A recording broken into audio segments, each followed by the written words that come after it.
Kur'an-ı Kerim'de adı geçen öyle bir kral düşünün ki sahip olduğu servetin büyüklüğünü aklınız almasın.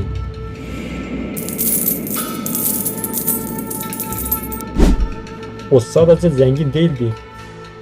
O paranın vücut bulmuş haliydi.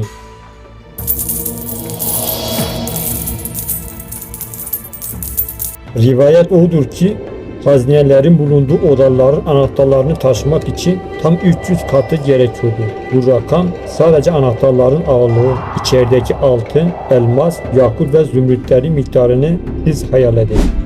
Bahsettiğim kişi Kral Karun.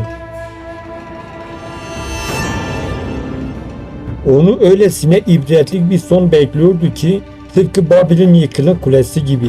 Onun hikayesi de kibrin ve nankörlüğün bedelini gösteren bir uyarı levhası olarak kaldı. Üstelik haznesinin bir kısmı 2500 yıl sonra günümüze kadar ulaştı ve dokunanı lanetleyen bir sırrı beraberinden getirdi. Bu hikaye yoksulluktan dünyanın en zengini olmaya yükselen bir adamın sahip oldukları yüzünden ruhunu nasıl kaybettiğinin dramatik öyküsüdür. Hazırsanız zenginliğin lanetine doğru yola çıkalım.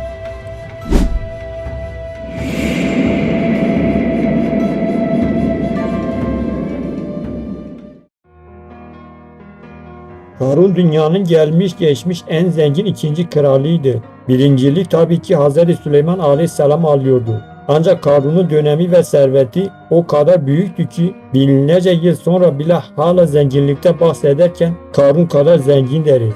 Dünyanın en zengin olmadan önce Karun oldukça fakir ve Hz. Musa Aleyhisselam'ın akrabasıydı. O dönemde Firavun'un hizmetinde çalışıyor, zenginliğe olan açlığıyla yanıp tutuşuyordu.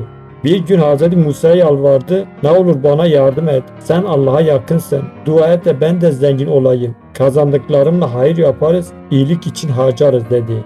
Karun nihayet Hz. Musa'nın duasını almayı başarmıştı. Bunun üzerine kendisine Allah tarafından simya ilmi öğretildi. Bu ilimle Karun altın, elmas ve mücevher elde etmenin sırrını öğrenmişti. Büyük bir hızla zenginleşti. Serveti öyle bir noktaya ulaştı ki etraftaki birçok krallık onun himayesine girdi. Artık atların koşumlarından giydiği elbiselere kadar her yerini altınlar ve zümrütler kaplıyordu.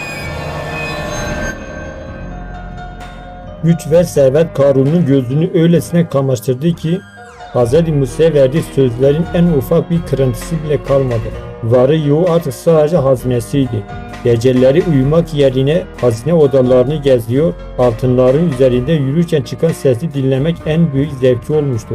İçleri dolu sandıkların ve odaların anahtarları işte o meşhur 300 katına taşınıyordu.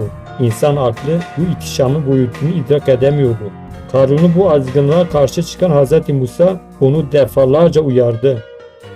Malına mülküne bu kadar güvenme. Allah tüm sahip olduklarını sana verdiği gibi elinden de bir kerede geri alabilir dedi Hz. Musa. Fakat Karun'un cevabı kibri ve nankörlüğün zirvesiydi. Ne demek Allah bana verdi? Ben kendi ilmim, kendi çabalarım sayesinde kazandım. Bu kadar malı mülkü ben yaptım dedi Karun.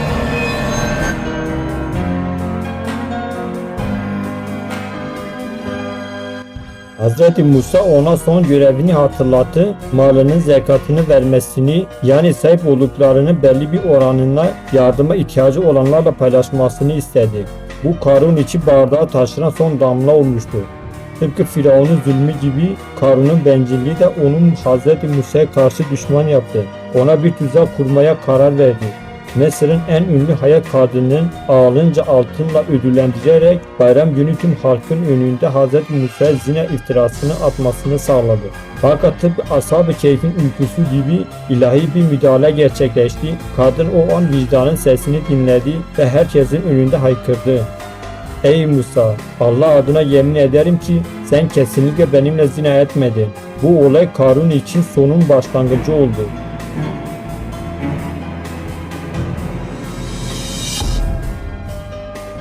Karun'un yalanı ortaya çıkınca Hz. Musa toprağa emretti. Karun'u yut dedi. Herkesin gözleri önünde bir mucize gerçekleşti. Yer yarılmaya başladı. Önce Karun'u bütün haznesini içine aldı ve ardından Kral Karun'un kendisini boğazına kadar yerin altına girdi. Karun elini dışarıya uzatarak yalvarıyordu. Ne olur Musa, beni kurtar, beni affet diyordu. Fakat Hz. Musa onu dinlemedi. Böylece dünyanın en zengin, en cimri kralı sahip olduğu eşsiz hazinesiyle birlikte yerin yarılıp içine girmesiyle gözlerden kayboldu. Kur'an-ı Kerim'de Kasas suresi 81. ve 82. ayetleri şöyle anlatıyor. Sonunda biz onu ve evini barkını yerin dibine geçirdik. Artık Allah'a karşı ona yardım edecek adamları olmadığı gibi kendi kendini kurtarabilecek durumda da değildi.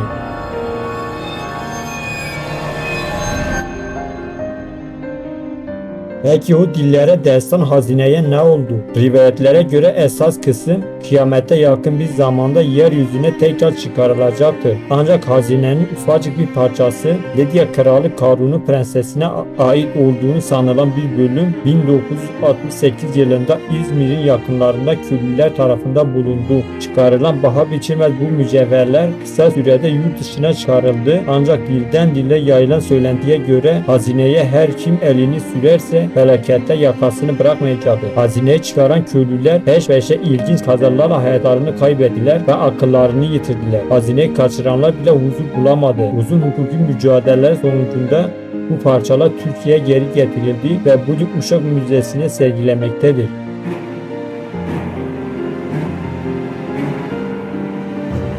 Gördüğünüz gibi Kral Karun'un hikayesi sadece bir zenginlik efsanesi değil, kibir ve nankörlüğün kaçınılmaz bir bedelidir. Karun hazinesinin anahtarlarını taşıyan 300 katıra değil, kendi elleriyle kazandığına inandığı ilim ve gücüne güvendi. Hz. Musa'nın uyarısını, zekat çağrısını reddetti. Kendini yeryüzünün en kudretlisini zannetti. Ama ne oldu? Ne 300 katır ne de tonlarca altından oluşan hazinesi onu kurtarabildi. Tıpkı kibrin abidesi Babil'in kulesi gibi. O da yerin dibine gömüldü. Ve Kur'an'ın o sarsıcı ayeti gerçekleşti. Ne ona yardım edecek bir adamı vardı ne de kendi kendini kurtarabilecek durumdaydı. Karun'da bize miras kalan altın değil, ibrettir. Unutmayın, dünya malı elinizdeyken dostunuz çok olur. Ama elinizde bir şey kalmayınca dostunuzla bile düşman kesilir. Unutmayın, servetiniz ne kadar büyük olursa olsun, o servetin küçük bir kısmını paylaşmaktan, yani zekat vermekten kaçınmak sizi Karun'un sonuna götüren o kaygan yola sokar. Eğer Karun'u bu tüyler ürpetici sonu ve haznesinin lanetli mirası sizi düşündürdüyse, bu hikayeden alınacak dersler olduğunu düşünüyorsanız kanalıma abone olmayı unutmayın. Bu tarz ibretlik kıssaların ve tarihin kayıp sırlarının peşinden gitmeye devam edeceğiz.